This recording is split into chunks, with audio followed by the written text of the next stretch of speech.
Hello everyone, welcome to JRF Adda. और आपके सामने एक और जेआरएफ होल्डर को मैं लेकर आई हूँ, समीक्षा यादव। जेआरएफ अड्डा बैच के साथ जुड़ी हुई थी और इन्होंने जेआरएफ क्लियर कर लिया। पहली बार में नेट क्लियर हुआ था एंड देन इस बार जो है उन्होंने जेआरएफ क्लियर कर ही लिया। समीक्षा को आप देख सकते हैं, उनके चेहरे पे अलग ही चमक दिख रही है। वही करवा चौथ का व्रत रखा है उन्होंने। मतलब कहने का मतलब ये कि देखिए, मैरिड भी है और रिस्पॉन्सिबिलिटीज को सब निभाते हुए इन्होंने जेआरएफ क्लियर किया है। सो आज जो है हम समीक्षा से जानेंगे कि इन्होंने एजुकेशन में ऐसा क्या टेक्टिक लगाया, क्या स्ट्रैटेजी लगाया इस प्रिपरेशन के दौरान, और उनका जेआरएफ क्लियर हो गया है। सो वेलकम टू जेआरएफ अड्डा, वेलकम टू दिस इंटरव्यू समीक्षा। समीक्षा, अपने बारे में आप लोगों को बताइए, एस्पिरेंट्स को बताइए। ओके। सबसे पहले नमस्ते ma'am. And thank you ma'am कि आपने गाइड किया। एंड मैं अपनी दोनों फैमिलियों को थैंक्स बोलूंगी, अपने ससुराल को भी और अपने घर वालों को भी, दोनों को थैंक्स बोलूंगी। और आपने गाइड किया उसके लिए बहुत बहुत thank you ma'am. And ma'am मैंने जो किया है, एमएड किया है, उसके थ्रू एजुकेशन सब्जेक्ट लिया था। एमए नहीं, एमएड किया है मैम। मैंने जो एमए किया था वो साइकोलॉजी से किया था, पर इंटरेस्ट मैम नहीं हुआ उससे। और मैम मैं बेसिक की तैयारी कर रही थी, बीएड किया हुआ था, टेट भी निकाला हुआ है, सी टेट भी, यहाँ तक कि रीट भी निकाला हुआ है मैम मैंने।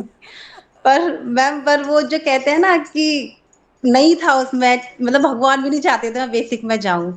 फिर देन मैम शादी तय हुई, घर वालों ने, ससुराल वालों ने एमएड कराया।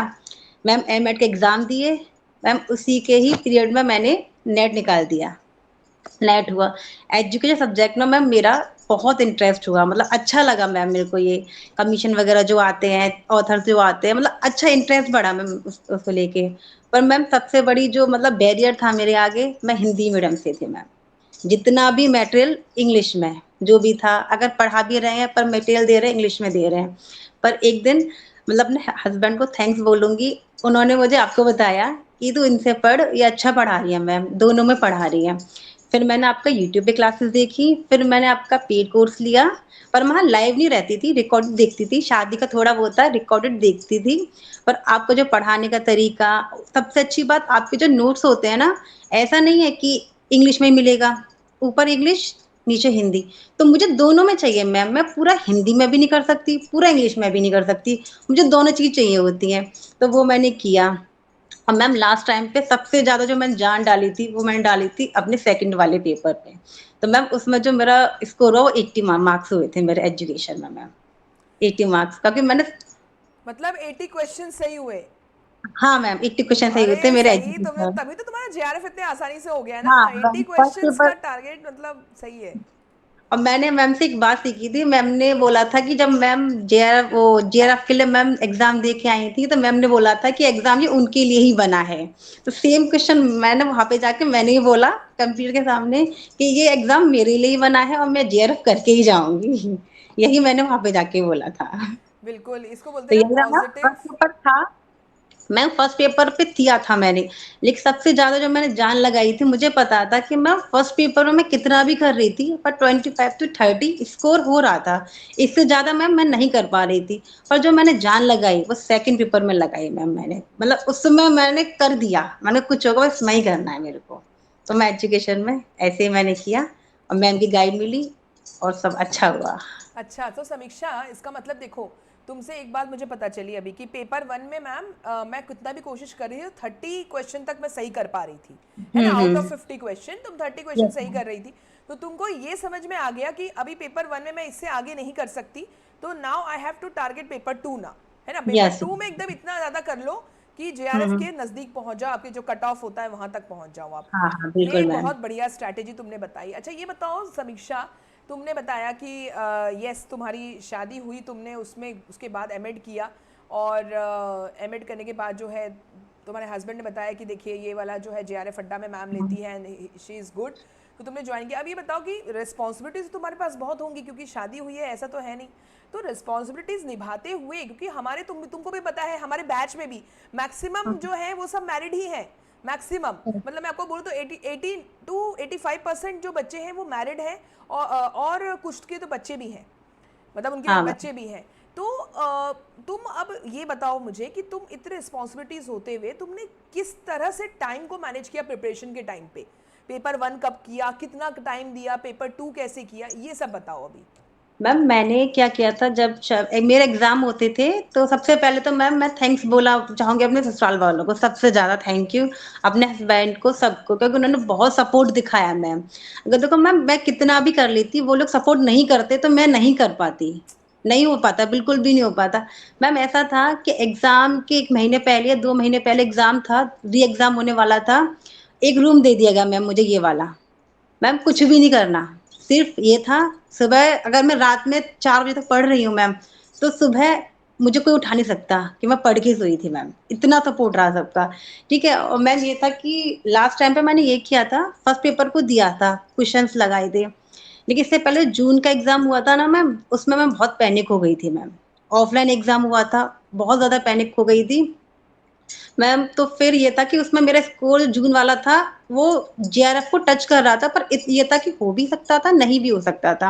लेकिन वहां से मुझे कमियां पता चली कि मेरी फर्स्ट सेकंड पेपर में फर्स्ट यूनिट मैं स्ट्रांग नहीं थी, उसमें से क्वेश्चन आए वो मेरे गलत हुए मैम। जैसे बहुत सारी चीजें मुझे पता चली, तो मैंने वो चीज नोट करी कि मेरी फर्स्ट यूनिट का मतलब ठीक नहीं है, इसको दोबारा से पढ़ना है, इन्वायरमेंट में ये क्वेश्चन गलत हो गया, ये करना है, वो मैंने नोट डाउन किया मैम। फिर क्या किया, फिर दोबारा से तैयारी की, फिर मैंने जो किया, हाँ मैम क्या था, जून वाले एग्जाम में जो मैं टेस्ट सीरीज ली थी, मतलब जो मैंने लिया था, वो सारी कर दी थी मैम, मैंने सारी टेस्ट सीरीज की थी मैम मैंने। देन मैम मैंने फिर अदर उससे मतलब एक और से वहां से भी टेस्ट सीरीज ली। मेरा टेस्ट सीरीज का टाइम होता था मैम, आपने बोला 3 से 6, पर क्या था वो शादी का था, उस टाइम मैम मैनेज नहीं हो पाता था, 3 से 6 मैनेज नहीं हो पाता था।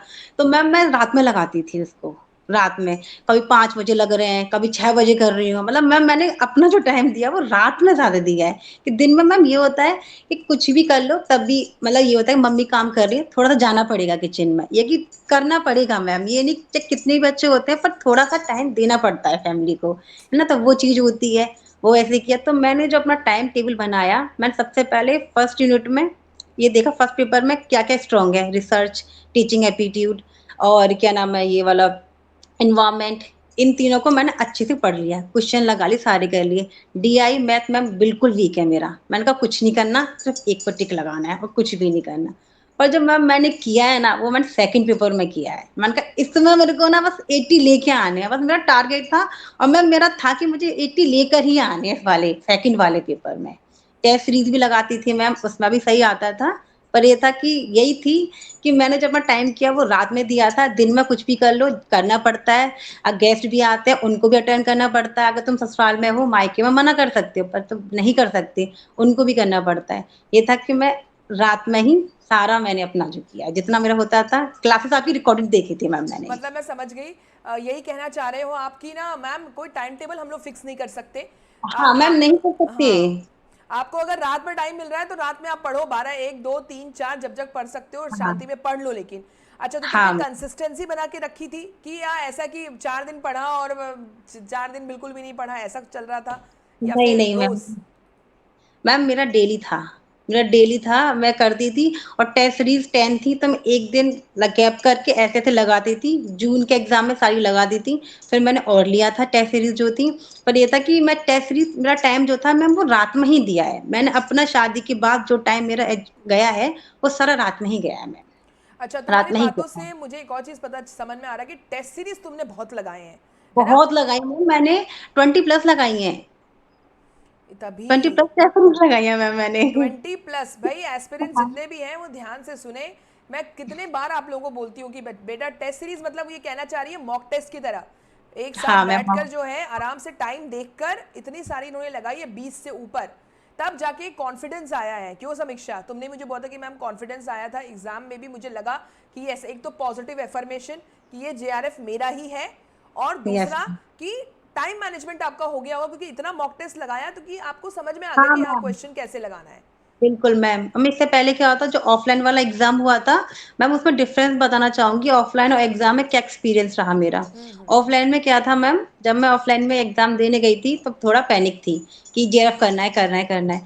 उसमें क्या था मैम, जब हम ऑफलाइन में एग्जाम देखते हैं ना, तो हमें लगता है इस वाले क्वेश्चन का आंसर ये होगा, पर हम सोचते हैं कि हम दोबारा देख लेंगे तब उस पर सर्कल करेंगे, ये होता है। और ऑनलाइन में क्या होता है कि हमने एक बार क्वेश्चन देखा, उसको देखा इसका आंसर होगा, पर उसमें ये होता है कि हम टिक कर देंगे, दोबारा आके देख सकते हैं इसको, तो हम उसे टिक कर सकते हैं मैम।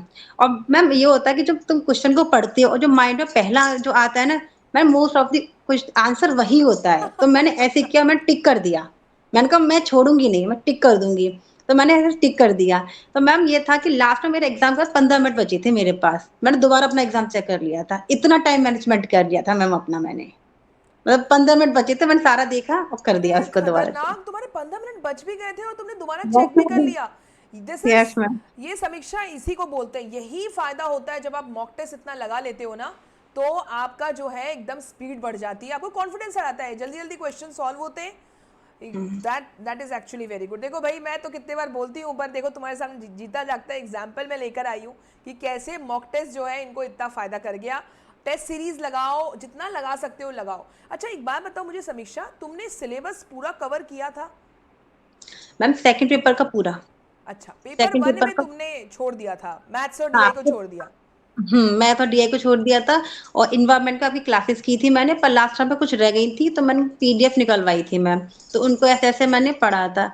और मैम ये भी था कि शादी हो गई थी तो मैम मुझे नोट्स बनाने का टाइम भी नहीं मिला था। मैंने सारी पीडीएफ आपकी निकाली हुई है मैम, उसमें से किया है मैंने। मतलब मेरे खुद के नोट्स भी नहीं थे, जो आपने दिया है मटेरियल सिर्फ उससे पढ़ा है मैंने। ऐसे मतलब इतना मैंने उससे पढ़ के टाइम अच्छा समझ मैनेजमेंट गई, किया मैम। मतलब देखो भाई ये दूसरा रास्ता बता दिया समीक्षा ने अभी।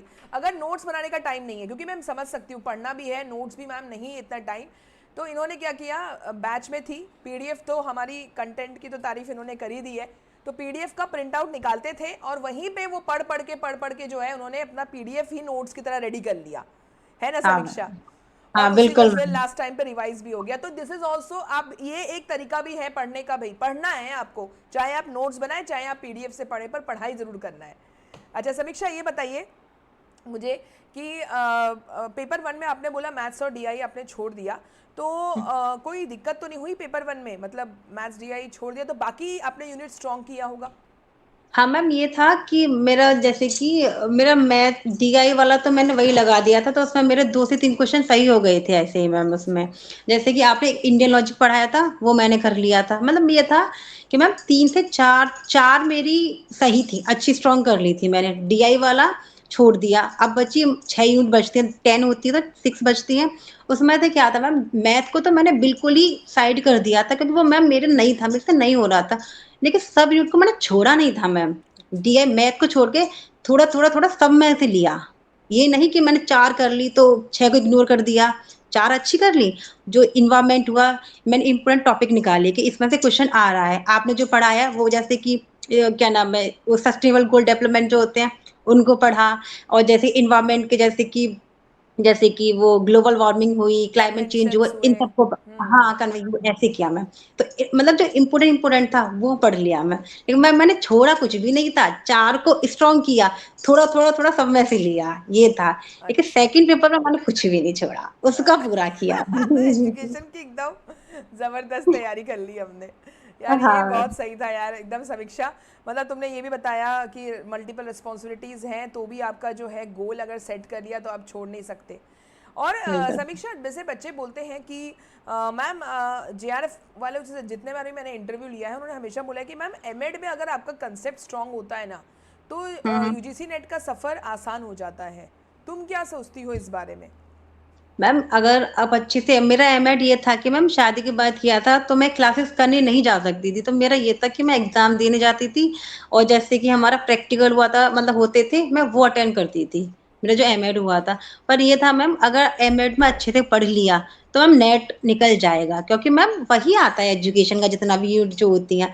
अगर तुमने अच्छे से पढ़ लिया तो मैम सच में नेट भी हो जाएगा, और तुम उसके बाद अच्छे से और करते हो तो जेआरएफ भी हो जाएगा। अच्छा, मतलब समझ में आ गया। अगर आपने एमएड अच्छे से किया तो भाई नेट तो क्लियर हो जाएगा, थोड़ा 1% हाँ। में आने के लिए और अपनी तरफ से दम लगाना पड़ेगा, थोड़ा और हाँ। इनपुट डालना पड़ेगा, तो आपका वो जेआरएफ भी हो जाएगा। हाँ, तो हो सफ़र जाएगा मैम। मुश्किल नहीं है, मतलब आपको बस कंसिस्टेंसी बना के रखना है, अपना रिवीजन करते रहना है, टेस्ट सीरीज लगाते रहना है, इन हाँ सारी मैम, चीज़ों बहुत को ही फॉलो करना है ना समीक्षा? चलो बढ़िया। अब लास्ट में तुम मुझे बस उन एस्पिरेंट्स को एक मैसेज दे दो जो कोशिश किए हैं और नहीं क्वालिफाई हो पाया उनका, तो या नेट उनका 2-3 बार निकल गया, ऐसे बहुत सारे हैं भैया एस्पिरेंट जिनका नेट निकल गया है 2-3 बार पर जेआरएफ क्लियर नहीं हो पा रहा है। तो उनको क्या मैसेज देना चाहती हो, क्या टिप्स देना चाहती हो ऐसा जो तुमने भी फॉलो किया और तुम्हारा जेआरएफ निकला, ये बता दो बस। बस मैं यही कहना चाहूंगी, सबसे पहले कंसिस्टेंसी रखनी चाहिए। 2 दिन पढ़े, नहीं पढ़ना ऐसा नहीं। अगर 1-2 मार्क्स से रह भी जाता है तो हमें रुकना नहीं है, क्योंकि मैम हमारा 80% से 90% कवर कर चुके होते हैं। 1-2 मार्क्स से मैम उनका रहता है जिनकी तैयारी अच्छी होती है। उनको नेक्स्ट टाइम पे अपने आप को देना चाहिए, आगे रुकना नहीं चाहिए मैम। बस ये कि आगे बढ़ना चाहिए, अपने आप को सिर्फ ये नहीं सोचे अब मेरे से नहीं हो रहा, मैं नहीं कर पाऊंगा, मैं नहीं कर पाऊंगी। मैम मैं तो ऐसे फील्ड से आई हूँ, अपने घर में सबसे वीक बच्चों में से थी मैं। मतलब मुझे ये था कि कुछ कर ही नहीं पाएगी, इससे कुछ नहीं होगा। मैम यहाँ तक कि मैम मुझे पता है कि मैंने कैसे अपने आप को ऊपर किया है, हिंदी मीडियम से मतलब बहुत ज्यादा मतलब ऊपर किया है। एंड यही है कि अपने आप को कोई वीक मत समझो कि नहीं हो पाएगा, नहीं हो पाएगा। यह है कि अगर 2 नंबर से 1 नंबर से कुछ भी रह जाता है, ये कि जम कोशिश करो और आगे बढ़ो, रुकना नहीं है मैम कभी भी, बस आगे बढ़ते रहना है। मेरे को एक चीज़ बहुत अच्छी लगी है समीक्षा, हमारे बैच से जितने लोगों का भी निकला है ना, उसमें से मतलब मैं ऐसा तो नहीं बोलूँगी 50%, पर कुछ बच्चे जो हैं वो हिंदी मीडियम से ही हैं। और ओके। जैसे प्रांची है, इनका जेआरएफ निकला है, और भी जो हमारे हाँ। बच्चे हैं वो हिंदी हम्म। मीडियम से होकर तुम लोगों ने, मतलब लोग ऐसा कहते हैं कि हिंदी मीडियम से आप हो तो जेआरएफ नहीं निकल सकता, लेकिन आप लोगों का जेआरएफ निकला है। So this is the point, you have proved कि भाई कोई भी मीडियम हो, लैंग्वेज कभी बैरियर नहीं बनता है, बस पढ़ाई करो किसी भी तरह। ये तुम बिल्कुल। लोगों ने बहुत अच्छा जो है कि एग्जाम्पल सेट कर दिया है। लेकिन एक चीज़ है समीक्षा, मुझे ऐसा लगता है जैसे तुम भी बता रही हो कि मैम मैं हिंदी और इंग्लिश दोनों हम्म। साथ साथ करती थी, यस इजंट मैम। इट? हाँ मैम, मेरा ये कि मैं अगर मेरे को हिंदी में दे दिया तो मैं उसको नहीं कर सकती। मेरे को दोनों चाहिए होता है, हिंदी भी चाहिए होता है, इंग्लिश भी चाहिए होता है। मेरा ये होता है, अगर तुम तैयारी कर रहे हो, प्रोफेसर बनना चाह रहे हो, अगर तुम हिंदी को लेके आगे बढ़ रहे हो तो नहीं हो पाएगा। अब मुझे पता है मैम, अब मुझे अपनी इंग्लिश पे और काम करना है। ये नहीं है कि मैं हिंदी में कर लूंगी, ये है कि दोनों में ही होगा। चाहे हिंदी मीडियम से बच्चा होगा, कोई भी होगा मैम, उसे दोनों चीज चाहिए होंगी। बल्कि हिंदी के जो वर्ड होते हैं वो बहुत डिफिकल्ट होते हैं इंग्लिश से ज्यादा मैम, वो बहुत ज्यादा डिफिकल्ट लग जाते हैं। तो यही है कि दोनों में ही, मेरे को दोनों में ही चाहिए होता है, तो उसी से मैं कर पाती हूँ मैम। चलो थैंक यू सो मच समीक्षा, और 22 अक्टूबर को आ रही हो ना सेलिब्रेशन में? हाँ मैम, सॉरी मैम, अरे अरे नहीं। अरे अरे, ऐसे नहीं समीक्षा, आना जरूर, कोशिश करना। ट्वेंटी मैम सेकेंड ट्राई अक्टूबर करूंगी मैम। मिलने का तो सबको मन रहता है यार, मिलना है हमारे एस्पिरेंट से, कोशिश करना आने की। नहीं तो अभी तो बिल्कुल मैम। 22 नहीं, बिल्कुल तो कभी ना कभी जयपुर ज़रूर आना, बताना कि हाँ मैम आ रहे हैं। तुम कहाँ मैम। से हो समीक्षा, किधर से? मैम अलीगढ़, यूपी अच्छा हाँ, अलीगढ़। अलीगढ़, अलीगढ़ तुमने बताया था, सारे यूपी के ही बच्चे हैं मेरे पास। कोई अलीगढ़, कोई कानपुर, कोई बनारस। चलो ये यूपी वाले तो झंडा गाड़ रहे हैं सभी। चलो ठीक है, ओके। कॉन्ग्रेचुलेशंस। हाँ थैंक समीक्षा। You ma'am. बस मैम आपसे एक बार थैंक यू बोलना है, कि बस ये बोलना है कि अगर हिंदी मीडियम के बच्चे हैं, जो प्रॉब्लम है कि भैया कैसे करें, क्या करना है, वो रचना मैम से पढ़ लें, क्योंकि वो उनका कंटेंट दोनों में रहता है और सच में बहुत अच्छा पढ़ाती हैं वो। बस यही बोलना है। Thank you ma'am. Thank you so much Samiksha, thank you so much, tata, bye bye, take care, bye. Okay, thank you ma'am.